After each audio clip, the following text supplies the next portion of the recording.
Now, is it time we stop glamorising drinking? The Belfast Telegraph editor, Gail Walker, in her column yesterday said people are guilty of turning a blind eye to problem drinkers by celebrating them as characters and hellraisers. She was writing about the troubled former England footballer Kenny Sansom after pictures of him sleeping in a park were published in a tabloid at the weekend. Sampson's fall from grace after blowing his money on booze echoes the stories of many others, like our own George Best, Alex Higgins, the actor Oliver Reed.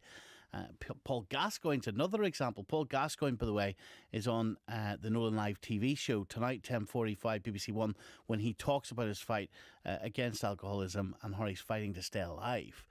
We'll play that tonight. Let's just hear a little snippet of the interview. Sometimes I think, I wonder if I could have a drink and be happy and have a laugh. Like I used to when I was younger, you know, having a few beers and having a laugh and get drunk and be alright. But it's not, it's like drink, drunk, and that's it, poof, you know, and then it's the consequences. You're always looking for that laugh I used to have, you know, when I had a bevy, and it's not there anymore.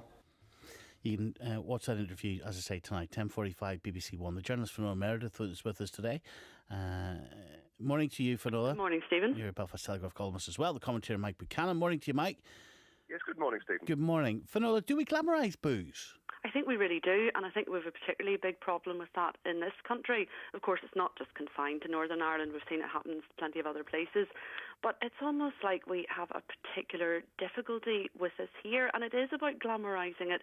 It's about sort of this kind of macho dimension to it, because it is, if you notice, mostly blokes. Now, that's not to say that there aren't female alcoholics, of course there are, but in terms of these public figures that we see who wreck their lives through booze, it is mostly well-known men. And alongside the sympathy that people would feel for something like that, there is a kind of admiration, and that's where I think it gets a bit messed up. Mike? I just don't agree. I don't think the media glamorises alcoholic celebrities. I think the overwhelming emotion felt by the public over people like George Best, of course, Paul Gascoigne and Kenny Sansom is sadness. I mean, nobody takes up drink or drinks more because of stories of celebrity alcoholics.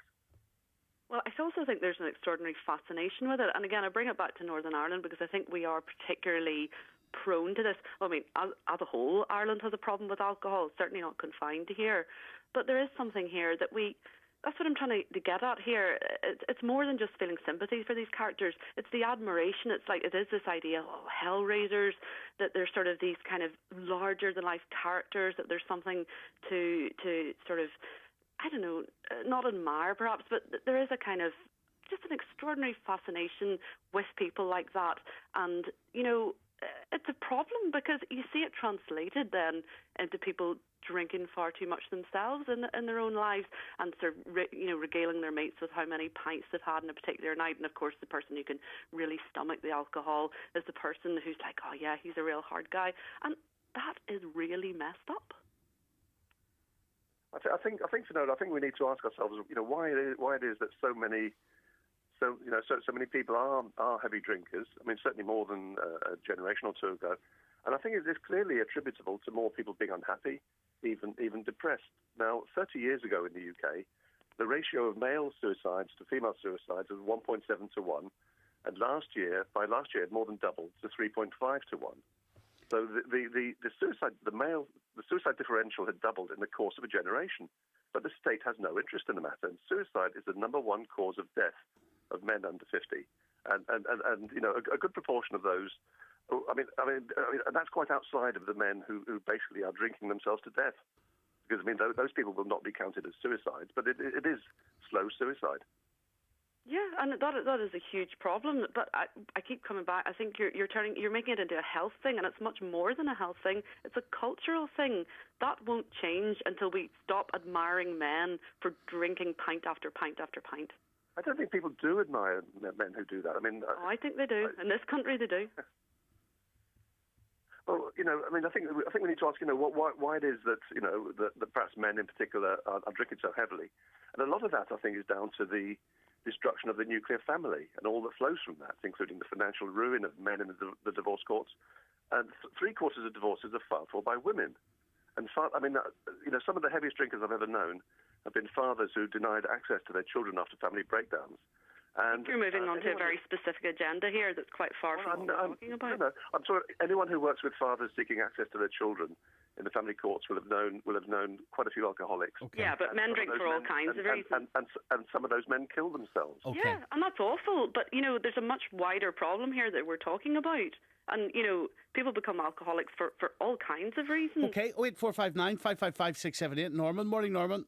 Morning, Stephen. Stephen, this country has a serious alcohol and drug problem, especially among young people. They're sitting in parks drinking and getting blitzed out of their minds. And I see people in supermarkets not carrying one bottle of wine, 6 bottles at a time, cases of beer. And the government talks about clamping down on the alcohol problem here. They have done absolutely nothing to rein it. Well, what do you want them to do? They could get the supermarkets to stop selling so much drink.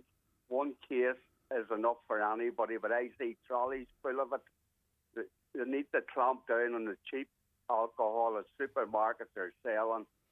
Put the price up, out of the reach of young people. Which is great for people like you that don't want to drink, and not very good for the vast amount of people who actually, they go out to work and they want to have a drink on their way home, or they want to bring drink home, or they... Stephen, I used to drink every Saturday, so I did. And I seen friends, 18 years of age, lying in the gutter with the rain pouring down on them, drunk. And that's what we're seeing today in the parks and on the streets. Young people aged 11 years of age upwards drinking. Where's the parents? Why do the parents not tackle them? Because the parents have no control anymore over their kids, so they haven't. That's what the problem is. The kids rule the parents, so and this country has a serious drink and drug problem. Okay. And that's what leads to violence. Norman, thank you. We're going to leave it there. Fionola and Mike, thank you very much. 08459 555.